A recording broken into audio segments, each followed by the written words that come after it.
அன்னை மொழியே. குழந்தையின் சிரிப்பானவளே, பழுத்து கனிந்த பட்டறிவானவளே, விண்ணுக்கும் மண்ணுக்கும் இடைப்பட்டவற்றை கவிதை வடிவாக கொண்டவளே, கற்க கசடற கற்றால் கல்போன்ற மனதை கற்கண்டாக்குபவளே, உனை நன்குணர அறிவை பெருக்குபவளே, உனை நினைத்தால் அன்பால் வயப்படுத்துபவளே, எம் அன்னை மொழியே, செப்புதற்கரிய உன் பெருமையை வியந்து போற்றுவோமே. அன்னை மொழியே. ஆசிரியர் பாவலரேறு பெருஞ்சித்திரனார். ஆசிரியர் குறிப்பு: பெயர் பாவலரேறு பெருஞ்சித்திரனார். இயற்பெயர் துரைமாணிக்கம். காலம் கிபி 1933 முதல் 1995. நடத்திய இதழ்கள்: தென்மொழி, தமிழ் சிட்டு. இயற்றிய நூல்கள்: உலகியல் 100, பாவிய கொத்து, நூறாசிரியம், கனிசாறு, மகபுகுவஞ்சி, பள்ளிப் பறவைகள், என் சுவை என்பது. சிறப்பு: இவரின் திருக்குறள் மெய்ப்பொருளுரை தமிழுக்கு கருவூலமாய் உள்ளது. இவருடைய நூல்கள் நாட்டுக் குடைமையாக்கப்பட்டுள்ளன. நூல் குறிப்பு: நூல் கனிசாறு தொகுப்பு 1. பாடல்கள் தமிழ்த்தாய் வாழ்த்து, முந்துற்றோம் என்ற தலைப்புகளில் இருந்து எடுக்கப்பட்டுள்ளது. அழகார்ந்த செந்தமிழே.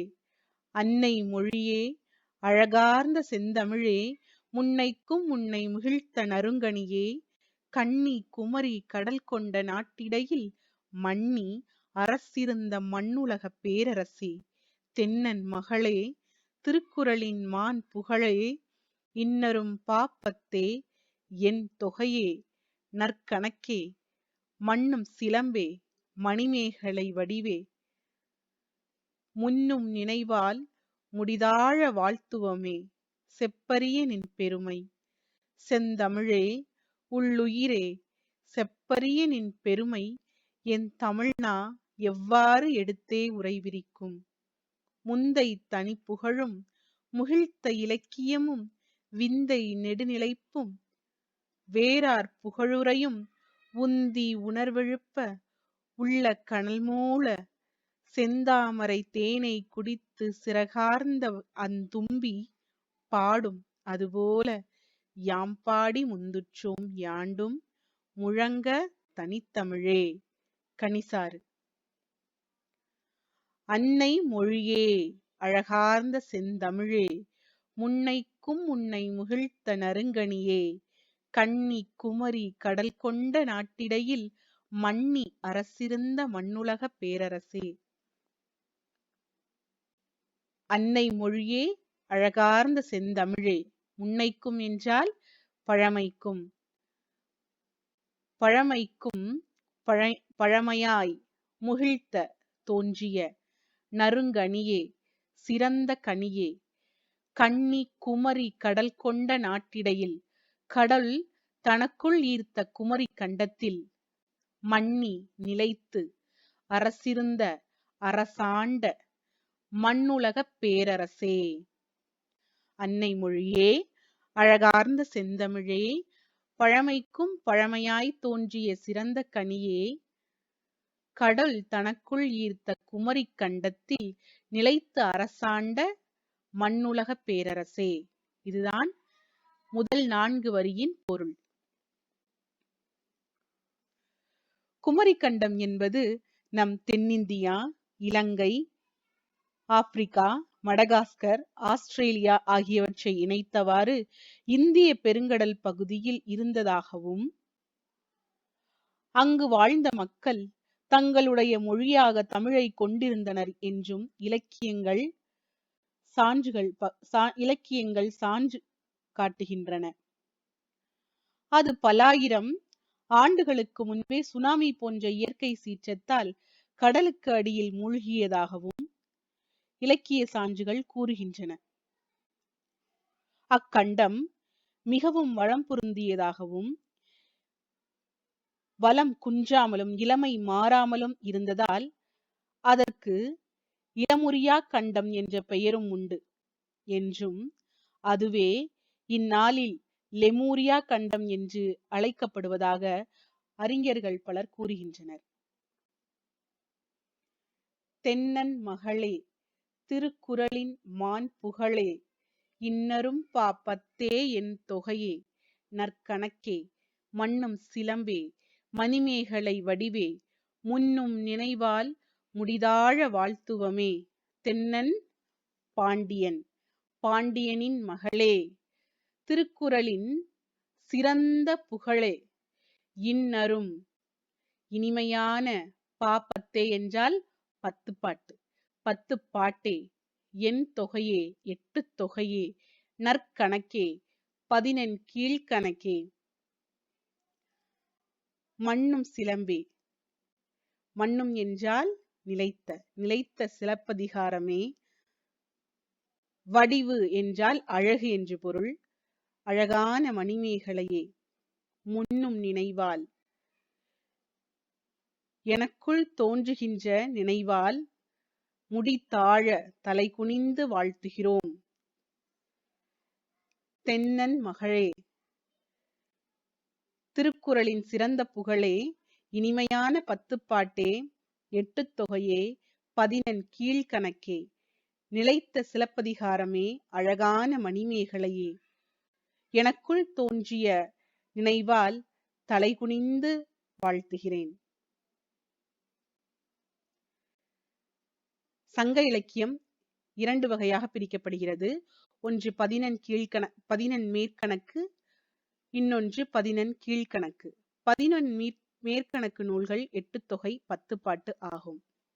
8 தொகை 8 நூல்கள் உண்டு, 10 பாட்டில் 10 நூல்கள் உண்டு.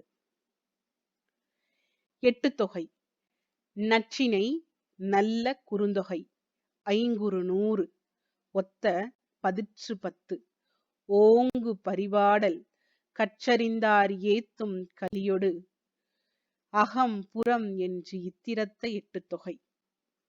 நற்றிணை, நல்ல கூட்டல் திணை, குறிஞ்சி, முல்லை, மருதம், நெய்தல், பாலை ஆகிய 5 திணைகளையும் பற்றி கூறுவது இந்நூல். இதில் 400 பாடல்கள் உள்ளன. குறுந்தொகை, குறுமை கூட்டல் தொகை, குறைந்த அடிகள் பாடல் அடிகளை கொண்ட நூல் ஆதலால் இதற்கு குறுந்தொகை என்று பெயர். இதிலும் 400 பாடல்கள் உண்டு. ஐங்குறு நூறு, 5 கூட்டல் குறுமை கூட்டல் 100.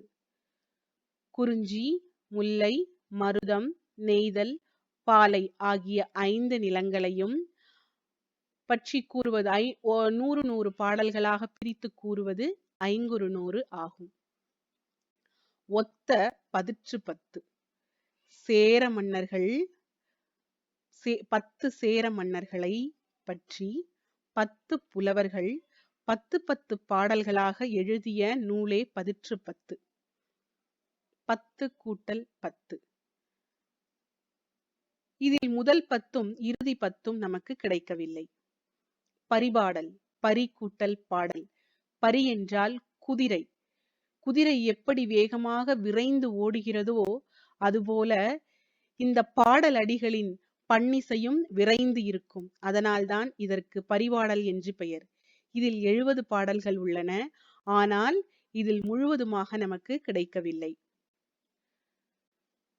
கற்றறிந்தார் ஏத்தும் கலியோடு, கலித்தொகை, களி கூட்டல் தொகை.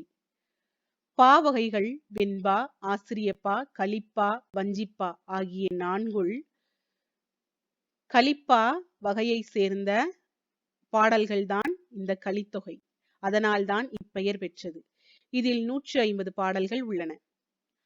அகம்புறம், அகம் பற்றிய 400 பாடல்களை கொண்டது அகநானூறு, புறம் பற்றிய 400 பாடல்களை கொண்டது புறநானூறு.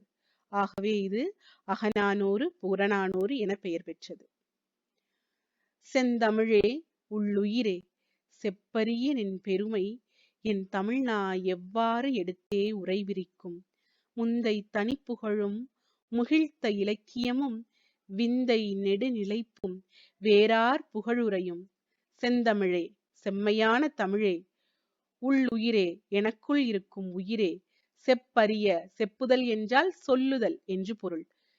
சொல்லுவதற்கு அரிய உன்னுடைய பெருமையை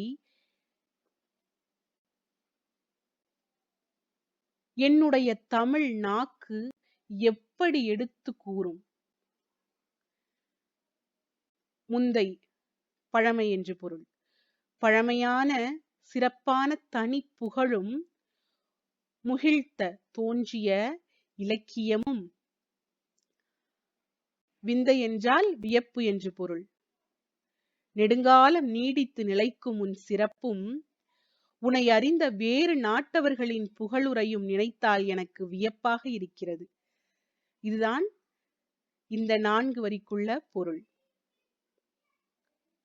ஜி.யு. போப், வீரமாமுனிவர் போன்றவர்கள் வெளிநாடுகளிலிருந்து இங்கு வந்து தமிழ் கற்று அதனுடைய சிறப்பாலும் இனிமையாலும் ஈர்க்கப்பட்டு பல ஆண்டு காலம் தொண்டு ஆற்றியுள்ளனர்.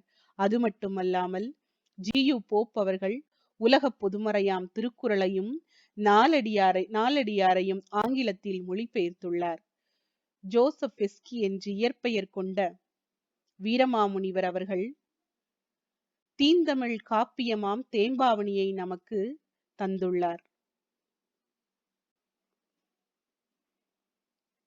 உந்தி உணர்வெழுப்ப உள்ள கனல் மூல செந்தாமரை தேனை குடித்து சிறகார்ந்த அத்தும்பி பாடும் அதுபோல யாம்பாடி முந்துற்றோம் யாண்டும் முழங்க தனித்தமிழே. உந்தி என்றால் வேகமாக எழுகிற உணர்வெழுப்ப எழுகிற நினைவுகள். கனல் என்றால் நெருப்பு. செந்தாமரை என்றால் சிவந்த தாமரை. சிறகார்த்த சிறகுகள் அசைத்து. தும்பி என்றால் வண்டு. யாம் நாங்கள். முந்துற்றோம் முழங்குகிறோம். யாண்டும் எங்கும். தனித்தமிழே. தேன் குடித்து சிறகுகள் அசைத்து தேன் குடித்த வண்டுகள் சிறகுகள் அசைத்து சத்தம் எழுப்புவதைப் போல் உன்னை சுவைத்த நாங்களும் நெருப்பு மூழ்வதை போன்று எமக்குள் எழும் நினைவுகளால் உம்மை எங்கும் முழங்குகிறோம். இதுதான் இந்த பாடலடிகளின் பொருள். பாட சுருக்கம். அன்னை மொழியே, அழகார்ந்த செந்தமிழே, பழமைக்கும் பழமையாக தோன்றிய அருமையான கனியே, கடல் கொண்ட குமரி கண்டத்தில் நிலைத்து அரசாண்ட மண்ணுலக பேரரசே, பாண்டியனின் மகளே, திருக்குறளின் சிறந்த புகழே, இனிமையான 10 பாட்டே, 8 தொகையே, 11 கீழ்கணக்கே, நிலைத்த சிலப்பதிகாரமே, அழகான மணிமேகலையே, உன் சிறப்பை கண்டு தோன்றிய நினைவால் தலைகுனிந்து வாழ்த்துகிறோம். செந்தமிழே, என்னுள் இருக்கும் உயிரே, சொல்லுவதற்கரிய உன்னுடைய பெருமையை என் தமிழ்நாக்கு எவ்வாறு எடுத்து கூறும்? பழமையான தனி புகழும் நெடுங்காலம் நீடித்து நிற்கும் உன் சிறப்பும் உனையறைந்த வேறு நாட்டவர்களின் புகழுரையும் வியப்பை தருகிறது. தனித்தமிழே, சிவந்த தாமரை மலரில் தேன் குடித்து சிறகுகள் அசைத்து வண்டு சத்தம் எழுப்புவதைப் போல உன்னை சுவைத்த நாங்களும் நெருப்பு மூழ்வதை போன்று எமக்குள் எழும் நினைவுகளால் உம்மை எங்கும் முழங்குகிறோம். வினாக்களுக்கான விடைகளை நினைவில் கொள்க. அன்னை மொழியே என்ற செய்யுள் எந்த நூலிலிருந்து எடுக்கப்பட்டது? கணிசாரி என்ற நூலை எழுதியவர் யார்? 11 மேற்கணக்கு நூல்கள் யாவை? 8 தொகை நூல்கள் எவையவை? பாவலரேறு நடத்திய இதழ்கள் யாவை? தமிழன்னையை வாழ்த்துவதற்கான காரணங்களாக பாவலரேறு குறிப்பிடுவன யாவை? பெருசித்திரனார் தமிழின் சிறப்பை பெருமையை எவ்வாறு முழங்குவதாக கூறுகிறார்? காணொளியின் அடுத்த பாகத்தில் இரட்டுற மொழிதல் செய்யுளை பார்ப்போம்.